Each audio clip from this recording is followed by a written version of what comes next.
To this wonderful portal that you have entered with us, the High Frequency Foods family, to raise your frequency and totally shift your life. Today I'm going to make, this is a bonus video because I wasn't planning on this, but I had to do this because this soup is incredible. This is a tomato soup, totally healthy, vegan, great ingredients. You are cooking it, but it's totally healthy. So it's roasted tomato basil in a crock pot. And the one thing I love about this is that the crock pot, you can leave it on, you can cook it all day. So you can either do this soup for 3.5 hours on high, or you can do it for 7 hours and to have more of a slow cook. It's still a slow cook though on high, and it is, oh my gosh, we tried it the other day. It is unbelievable. So here we go. First we're going to chop the tomatoes. You can use any tomatoes and you chop them in quarters. Really simple, simple, simple. Just chop them in quarters and put them in the roasting pan. You have a little roasting pan. And it's so simple. And tomatoes are so good for you. And I have to tell you, the reason why I ended up doing this soup is because I went to farmer's market and I overheard one of the vendors telling a lady she was gonna sell some tomatoes for really inexpensive price. Maybe it was a friend of hers, I don't know. And I asked her, well, you know, what price are you gonna sell your tomatoes for? And she said, oh, I have a box right here for $4. And I went, $4 for this huge box? This is just a small portion. I've already juiced them and made another soup. Anyway, so she sold us this box of tomatoes for $3 because she looked in it. She goes, why don't I just sell them to you for $3? So that's the fun thing. That's a little tip about going to farmer's market. And it's just so fun to go to farmer's market.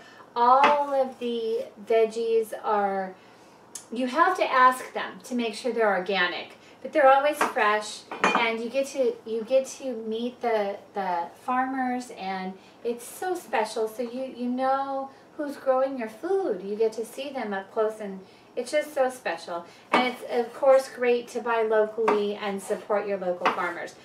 And here in Iowa, I don't experience that in Santa Barbara anymore. They do give you really good deals for coming to the farmer's market. In Santa Barbara, the prices are pretty much the same, but that's okay. I still love to support the farmers. So go to your farmer's markets and have fun. The one that I went to for this was in Hiawatha, and it's just so much fun. It's a small farmer's market, and I have not put these tomatoes in the refrigerator because I love my tomatoes. I love as much as I can to not put my veggies or fruits in the refrigerator as much as possible.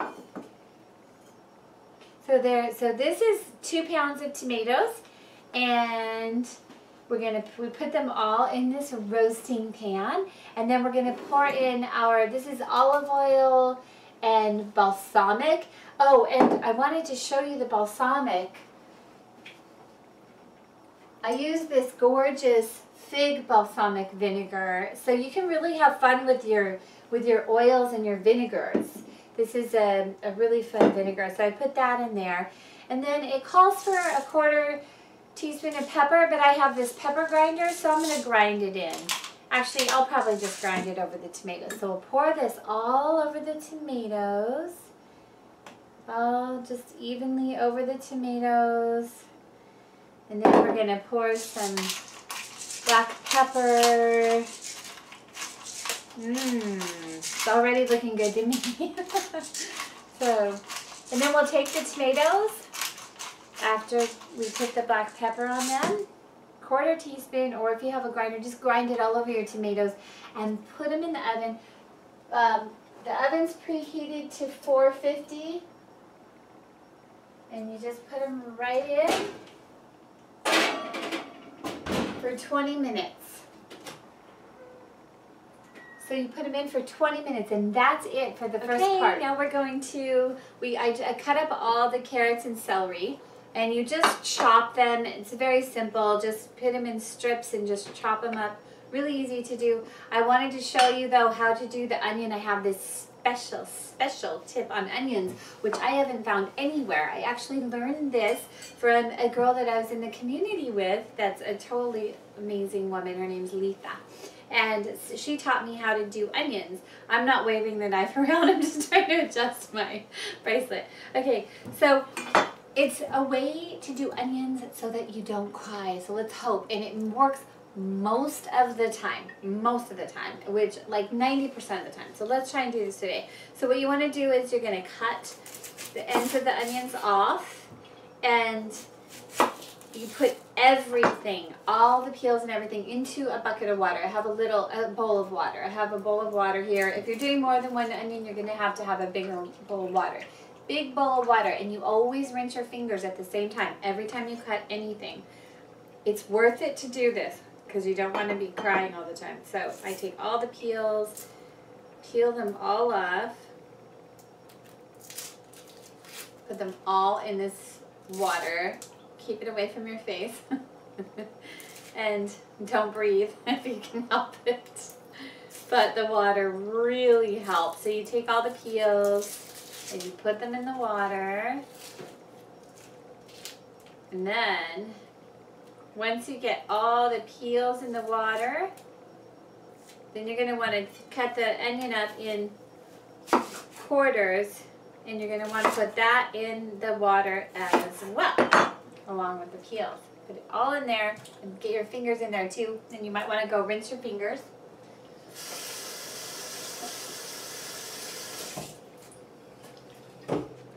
Let's hope this works, because if not, I'm going to be crying on camera. That's going to be funny, huh? Well, anyway, so you get them all in there, and you could be doing other things, and you could leave them in there. Like, I think I'll leave them in there for a sec while I chop the garlic, because I have a garlic trick for you as well. So what I do is, I take the knife, and I learned this from a friend too. Take the knife, take the garlic, put it on the cutting board. This is just a really good way to get the peel off of the garlic. Put the knife flat on the garlic, and then just take the heel of your hand and smash it down, and there you go. Totally easy to peel. See that? The peel's all off very easily. So we'll do that for the other garlic. So you lay it on its side, put the knife on top, and just smash it down. There you go. And then sometimes I'll just cut the ends off, but you don't really need to for these. They're really easy. There you go. And you just peel the garlic. It's funny, I was watching a video one time, and or I think I was listening to something. I don't know. The cameraman just sneezed. We're really real here. Okay, so the garlic, we're gonna mince it. So I just chop it up into little pieces, and then I just mince it. Just like that. Then I just put it with the celery. And oh, here's another thing I learned. If you want to scrape it onto the plate, you want to use the back of your knife so that you're not dulling your knife. You don't want your knife to get dull by scraping it on the cutting board. Then we're going to get this one. Well, that onion is getting all that teary gas off of it. And we'll just mince these garlics up. This little garlic up. Love. Isn't this fun? And it's a rainy day today. It's all rainy outside, and it's such a perfect day to be making homemade soup. It's just beautiful. It's so fun. So, okay, we're gonna mince the garlic up and then scrape it in with the back of the knife and get the extras off there. Now, take the onion out of the water, and let's just see how this goes. And then we're just gonna chop the onion up. There's actually an easier way to chop the onion, which I may do on another video because I didn't do it right on this one. But it's still fun.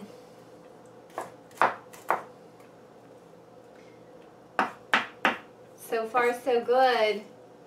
And I usually tear right up unless I do that. So that's a really good way to, very, very good way to make sure that you don't get tears in your eyes. All right, so now we're just gonna saute the veggies in a little bit of olive oil and some salt and pepper and herbes de Provence. If you don't have herbes de Provence, I love them because there's the lavender in there and everything, but you can use Italian herbs because most of them are in the Italian herbs. So a lot of people a lot of times have Italian herbs and they don't have the herbes de Provence. So if you don't have them, just use Italian herbs. Otherwise, that's what we're going to saute the veggies in. So we're going to heat the pan and just put a couple tablespoons of olive oil.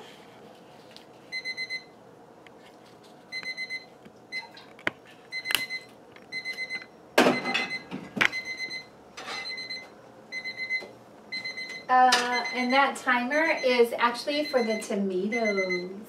Usually these will go together, but we've done it different today. Usually, while you're cutting and everything, they should go right together. This is pretty close because we're going to saute the veggies, then we're going to throw the tomatoes and everything into the crock pot. So the tomatoes are finished.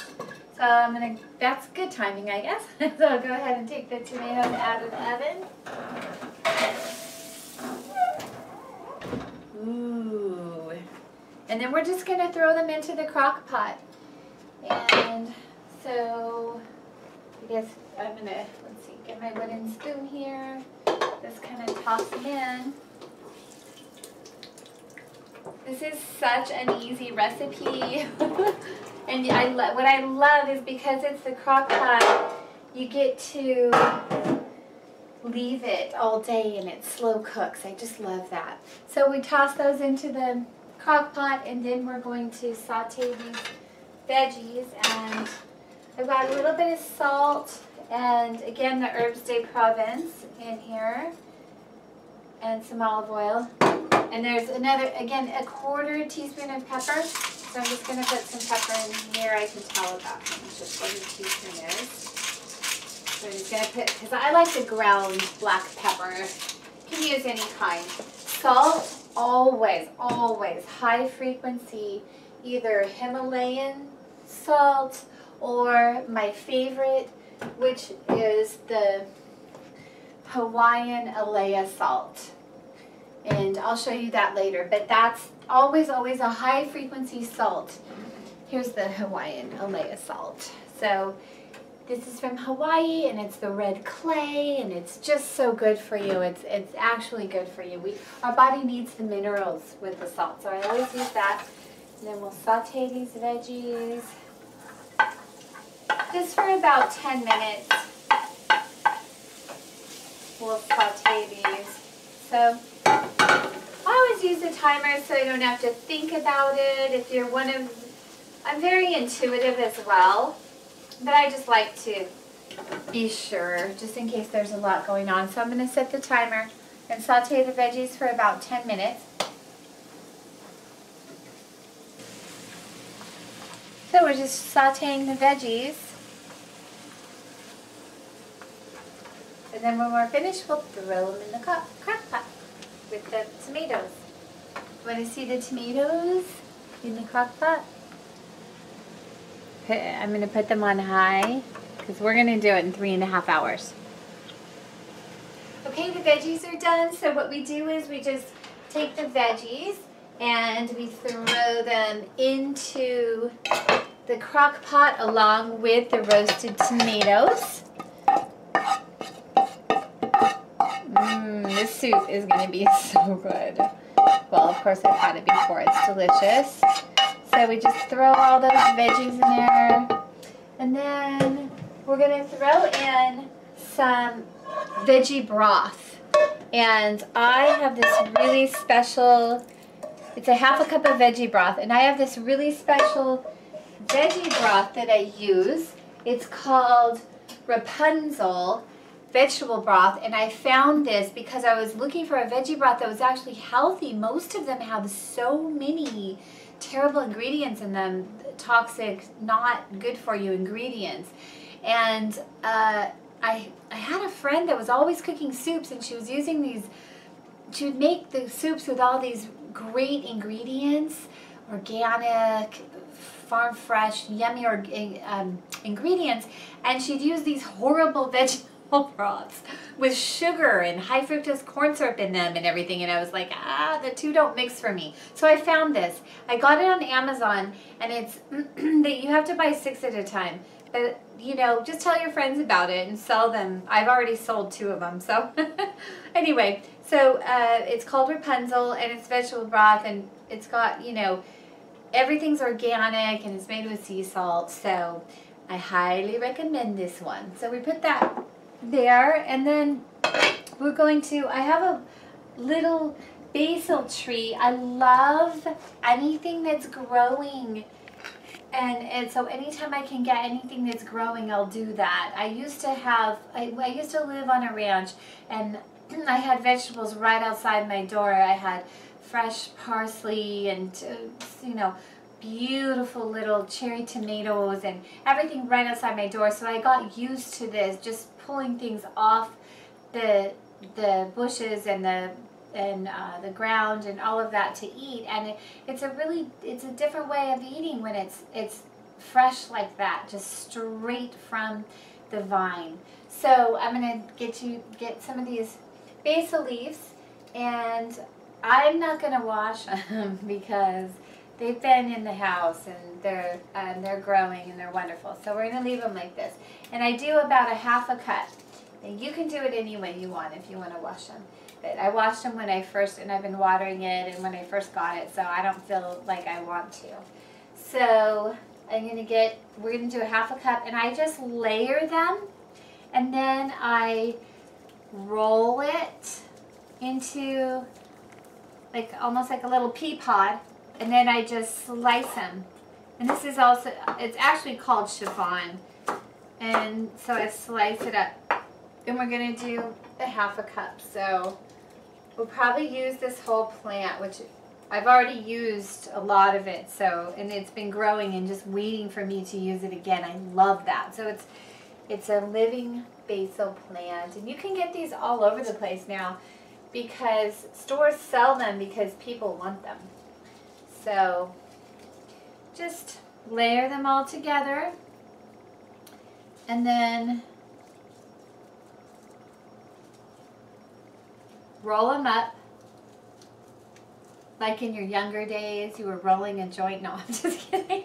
So roll them up, and then I never did that, not once. And then just slice them, and then we can put these in with the tomatoes and the onions. There you go. Everything's in the crock pot now. I'm just gonna stir it a little bit just to get everything all even. Oh, looks so good. And then put the lid on, and it's ready to go. 3.5 hours on high, and I'm just gonna leave it like that. And if you want little Parmesan crisps on the top, then when the soup is finished, or just before, you take little bunches of Parmesan and you put it on a cookie sheet that is lined with parchment paper. Definitely use the parchment paper because then it's really easy to remove them. And you just take little piles and you put them all over the cookie sheet, and you put them in the oven for, let's see, how long do they go in the oven for? I think it's 15 minutes, but we'll make sure. So you just put little piles, kind of like if you were making cookies. Separate them and just put little piles all over. And then, this guy needs a little more.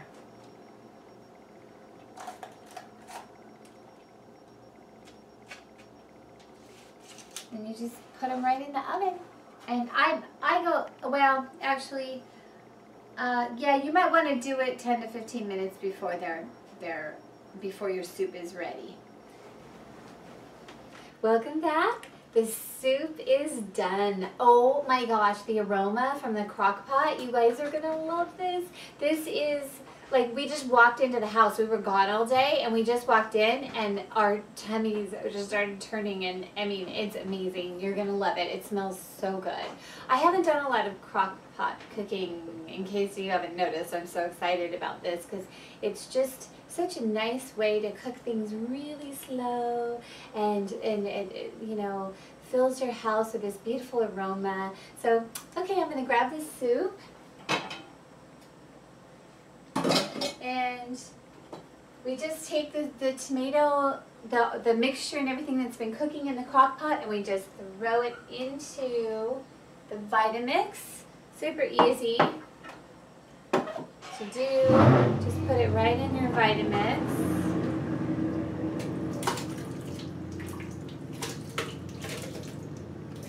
I don't think you guys can even see this, but anyway, we're just putting it right in the Vitamix. And you want to maybe, you just put the Vitamix, this is so easy, put the Vitamix on its stand, close the lid really tight, because especially with soups and stuff, you want to make sure your lid is really closed tight because you don't want things flying around. I've done that before. And I always, a lot of times I put this in backwards, I don't know, just for a little lid, that's how I do it.